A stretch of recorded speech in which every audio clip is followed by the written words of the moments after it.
This podcast is brought to you by Oregon Freddy Mobile DJ. Hello, my name is Freddy Ruiz Jr., and you're listening to Weddings Northwest. I'm here today with two of the partners in Eventful Duo. Please introduce yourselves. Hi, everyone. My name is Grace. I'm one of the Eventful Duo. Hi, I'm Audrey. I'm the other half of the Eventful Duo. Fantastic. Can you tell me a little bit about your business? Yeah, so we basically are your main wedding day of coordinators. We offer 3 different types of packages. The first one is just day of coordination. The second one is partial planning. And then the last one is full planning. And these just kind of range on when we interact with you and your vendors at the allotted time frame. For that one package price, you get the both of us, which is pretty rare because usually you'll get the main wedding coordinator and then an assistant for an additional fee. So that's like the unique aspect that we have. And then we tag team together and work pretty well. When it comes to just overall wedding planning, I am a lawyer. And so I usually will negotiate for contracts on that side. And then Audrey is in marketing. So you get that rare opportunity of both sides of a coin when it comes to wedding planning. Sounds great. Audrey, where are you guys located, or where do you guys usually do your business out of? So we're based out of Seattle, but we do it all over the Pacific Northwest as far as Portland. And then recently we did one in Bellingham. So yeah, just mainly in the Pacific Northwest. Fantastic. Let's just get right into it. First segment is called the lightning round. 5 ways to personalize your wedding ceremony. So I have, obviously, I think the first one is decor. The second one is signage. The third one is photo booth accessories. The fourth one I have for your seating chart and seating arrangements. And then the fifth one I have as just overall activities for your wedding. What would be some examples of activities that are personal towards the bride and groom? Personally, for my own wedding, I implemented a scavenger hunt. So basically, I had these questions that were related to both my husband and I and would have people fetch them in a way. And I also had activities such as take a selfie with the bride and groom as part of the scavenger hunt. And it was just a little process of elimination when it came down to like a musical chair setup. And it was really fun. And especially because personally, I don't like to sit for hours at a time and I need an activity to entertain myself. Perfect. Let's see here. 4 unique wedding themes. Lately, what's been trending so far is the black tie formal. That's a really classic theme. And sometimes we've been seeing a singular color dress code. For example, black has been super popular where all of the guests dress in black attire and then only the bride and the groom shine bright and they're the only ones wearing white. Ooh, cool. I like this. And then there's another one that's been trending lately and it's called Outshine the Bride and Groom. And that's when the guests dress up in their most fancy attire. You're thinking big dresses, sometimes even big hats and colorful patterns and things like that. And then there's also another one where it's vintage travel. And it's where the whole wedding is themed around travel and where the bride and the groom have been before. So, for example, for the seating chart, you'll have London, for example, where as one of the tables and they'll have a whole map as a guest book and different postcards to decorate the space and just they have luggages and that sort of thing. Yeah. And then I think the last one that I think is personally really cool is Art Deco. So you're thinking Roaring 20s, Great Gatsby, focusing on opulence and sophistication, where people will dress up in their fanciest cocktail attire and have that Roaring 20s theme. So those are just 4 unique themes that we've been seeing lately. Here's a little bonus one. List out what defines a theme. Yeah, I think the main thing that we need to think about is really the colors and what the bride and groom are really envisioning. So for example, Art Deco, that's really, you're thinking black, you're thinking gold. Those are the main kind of color themes, maybe even a champagne tower or something like that. And then for some of the travel themes, that's really more colorful. You can even do, for example, if the bride and groom really love Italy, you can do a Mediterranean theme. Think about Italian wedding cakes, the different florals and those kind of aspects. That's great. Okay, how about 3 tips for blending families at your wedding? I had basically for blending families would be the first one is just bringing in cultural tradition. For instance, in a lot of Asian cultures, there's a lot of tea ceremonies or that usually either occur before the wedding, like days before, or even just like at cocktail hour. And I think that's kind of a good way to blend families, even if only one family participates. It's really nice to see them, like the families, join together and participate. The second one is offering a joint mother-son and father-daughter dance. Essentially, instead of just isolating each individual partner with their parent, it's nice to just join together and have one big song that both of you, or I guess all four of you, can share in. And then the third one, I think, is just introducing cultural aspects to the actual reception and like ceremony process. If that's like a lion dance or like a unity candle, or sometimes just in like Jewish ceremonies where they take the glass and they stomp on it. I've seen that where one partner is Jewish and the other one is not, but they still both participate in that. And that's really fun. Fantastic. I love that. Those are really great answers. Really thoughtful and very well prepared. Thank you so much. The next segment is going to be, what would you do? What is the best time to start your wedding ceremony in the Northwest? Yeah, so I think the best time really to start is probably around 4 p.m. Ideally, this is a weekend day. And around this time, traffic has either really picked up or started by the time the ceremony has already begun. And for cocktail hour, that typically starts right after the ceremony. I would probably say from 3 to 4 p.m. is the best time for it to start. Can you give me a good and bad for 2 o'clock and 6 o'clock, like an early, late, why you wouldn't want to do those things? Yeah, for sure. So for 2 p.m., I guess it's okay for it to start at 2 p.m. It really ultimately depends on the bride and groom and their traditions and obviously what their preferences are. So if it's at 2 p.m., it takes up a majority of their day. In the morning time, they're getting ready, they're preparing, they're driving all the way over. And so this is just like a whole day occasion. And hours that I could have been sleeping. Exactly.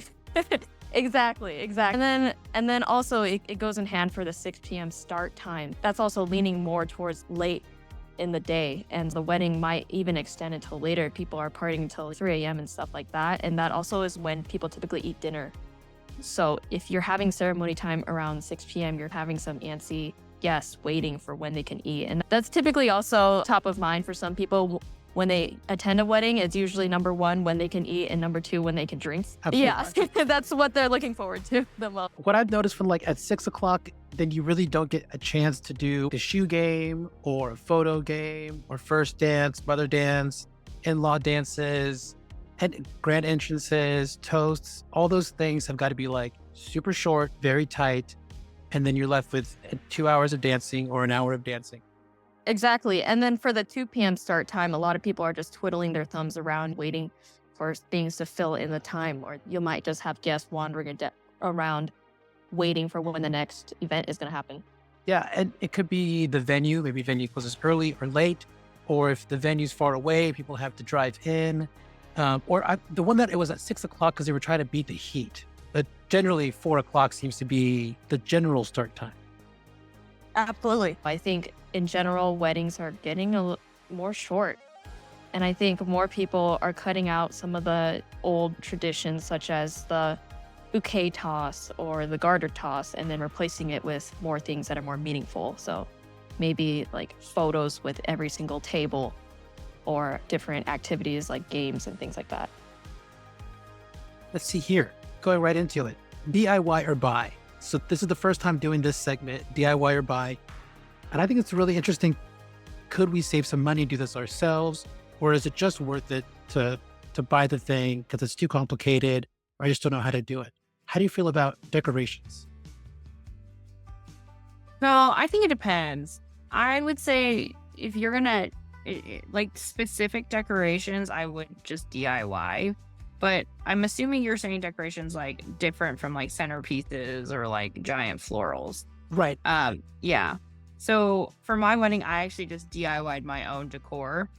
And I thought it was more fun for me because I got to personalize with silhouettes of my dog or just add little touches that were personal to me and my partner. It made the wedding a lot better and just like more enjoyable for my guests to find. It was like a scavenger hunt. They're like, oh my gosh, this is specific to like Grace and her husband. This is so cute, instead of just a cookie cutter decor that you're going to see everywhere else.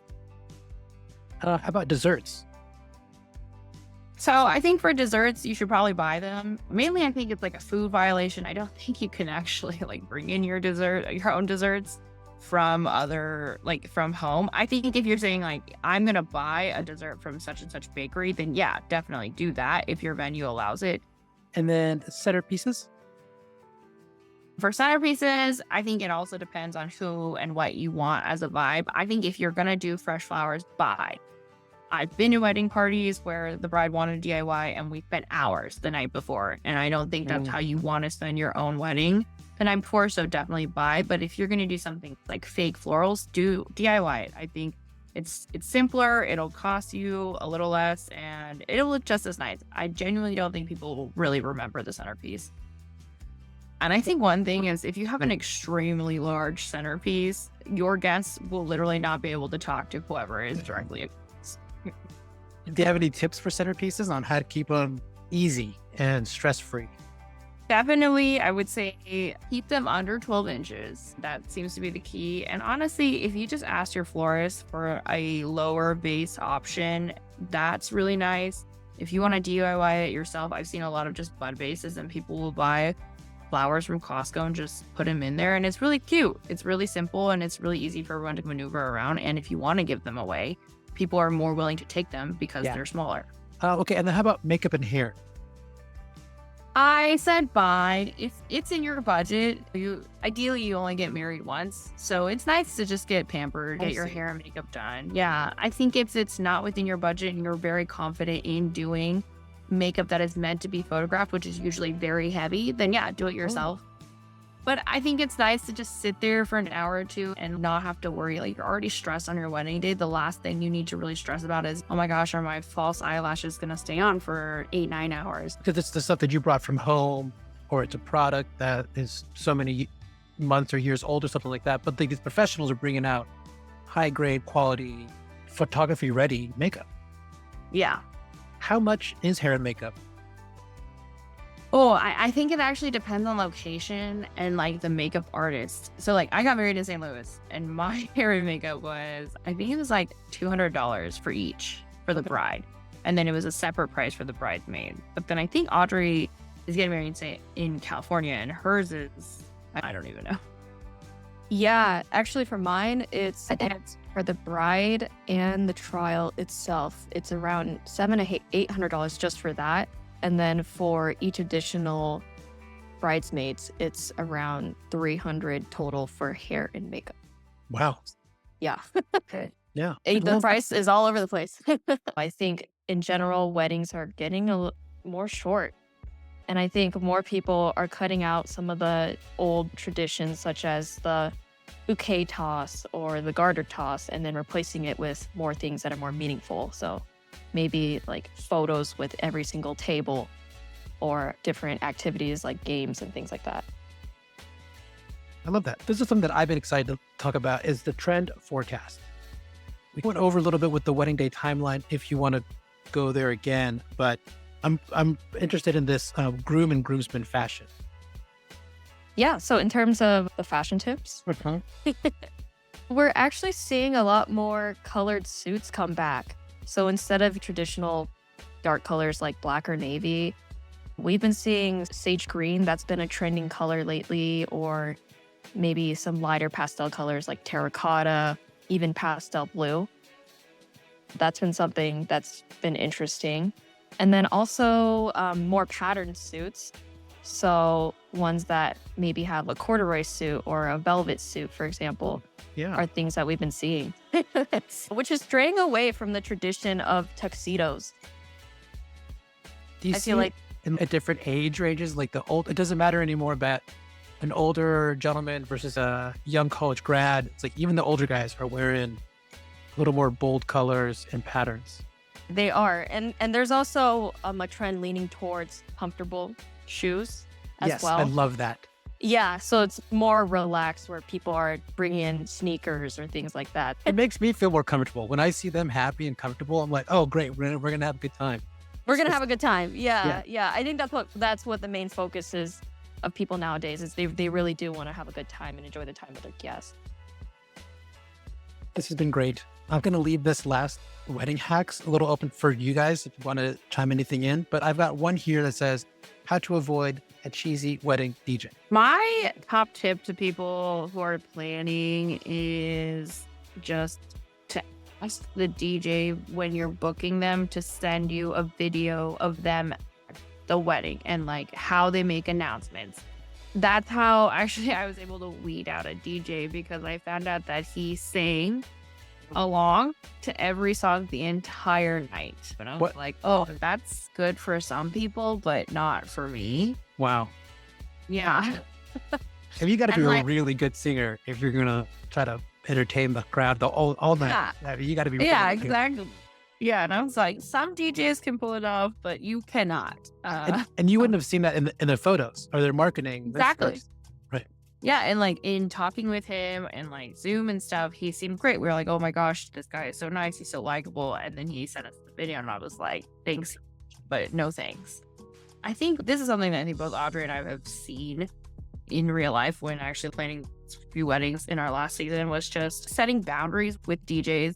And like the way they make announcements is really key. We've had a couple DJs where they would just go rogue from the wedding timeline that we had, and they would just shove in a romantic dance right before the allotted time of the mother-son dance. And so that was really shocking to, I think, both bride and groom and us as coordinators. We're like, oh, okay, so you're just going to go rogue. So I think setting boundaries and explaining to the DJ, hey, I don't want you to go off script. I don't want you to go off timeline is really important for them to know.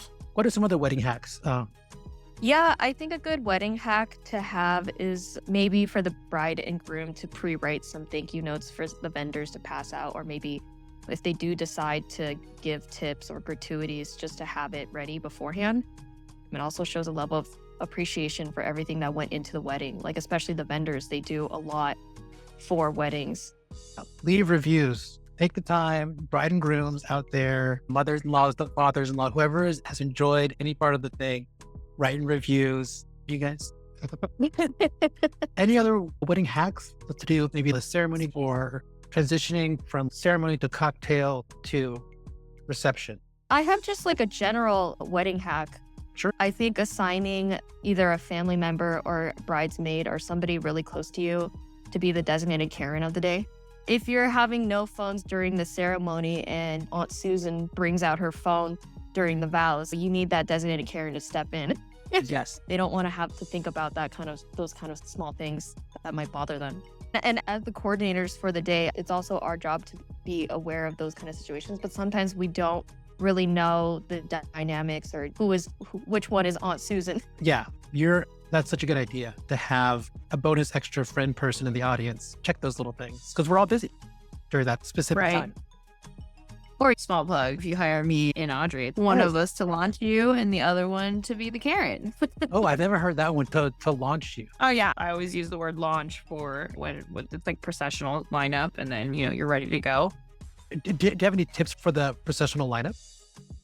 One thing, like we always hash this out at rehearsal, and this is key, I think, if you're someone who is not hiring a coordinator to be with you at rehearsal, is just be mindful of how your bridal party is going to stand. It's such a minor thing, but I always remind the girls to make sure their bouquets are low for the photos while they walk down, and then just make sure that they're holding it lower when they're actually standing, and also to stand at I don't know, what do you call it, like a 3/4 angle. So you're like fanning out and you're not just facing the bride and groom just for photos. And then for the men, I always say, make sure you guys pick a joint position to line up in, right? You don't want one groomsman to be like hanging his hands at the side and the other one in the pockets. Like I always just say, grab your wrist and make sure you're all doing it together. Or if all of you want to just stand slack, then make sure you're all doing it, but just look uniform.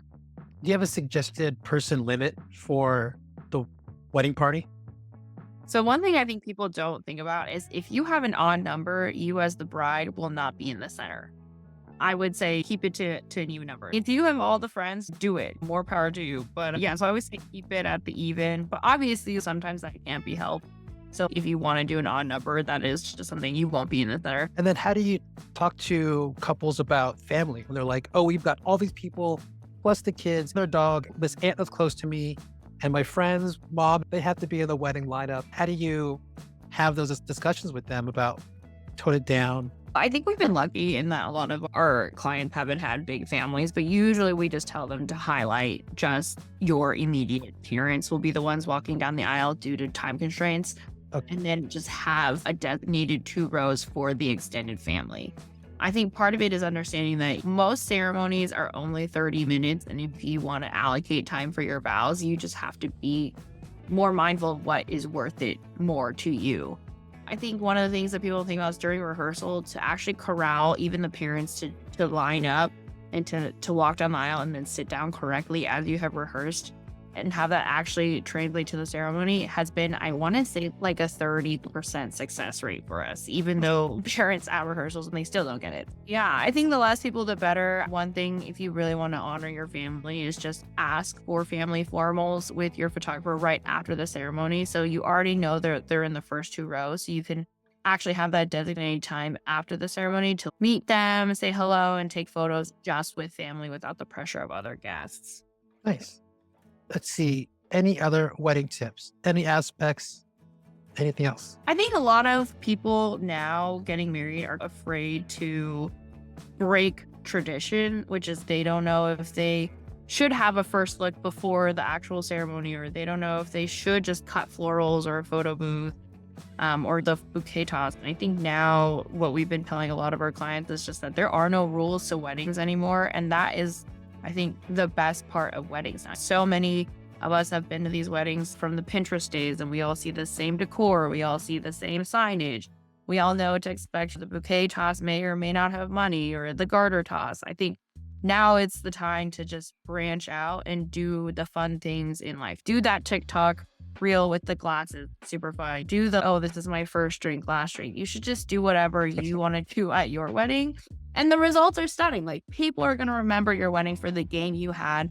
That's a scavenger hunt that's based on you and your partner, and not, no offense to the shoe game. The shoe game is fine, but Right. you know, we've seen so many renditions of the shoe game. Yes. So yeah, don't be afraid to go off script. Have a timeline, but that's really to make sure that you are out of your venue at the allotted time, right? So a lot of venues are going to say, okay, you have the venue till 10, but you need to be out by 10:30. Otherwise, you get incurred like $1,000 fine. And that's what that timeline is there for. It's for the wedding coordinators to make sure that your vendors show up on time, that they also get out on time. I'm sure, Freddie, as DJ, you understand the importance of wanting to get out timely. And then also making sure that cleanup is done correctly. And that's where the timeline comes into play. Obviously, the timeline is there with loose guidelines, and that's what we always tell our clients. We'll set a timeline of 5:30, but completely understand that mom's speech might push us back an hour and you won't actually get to cut the cake until 8 p.m. And that's just something that we'll have to tell as the wedding coordinators, the bride and groom, hey, this is where we're at, just so you know. And then it's also our job to let the vendors know. If you have like a rental bar company that has to leave by 10, it is key for us to let everyone know, hey, that we're running an hour behind, so you should grab your drinks now because you lost an hour of dance time. And I think that's the perk of the timeline. And I think the number one question we get is, what do you guys do?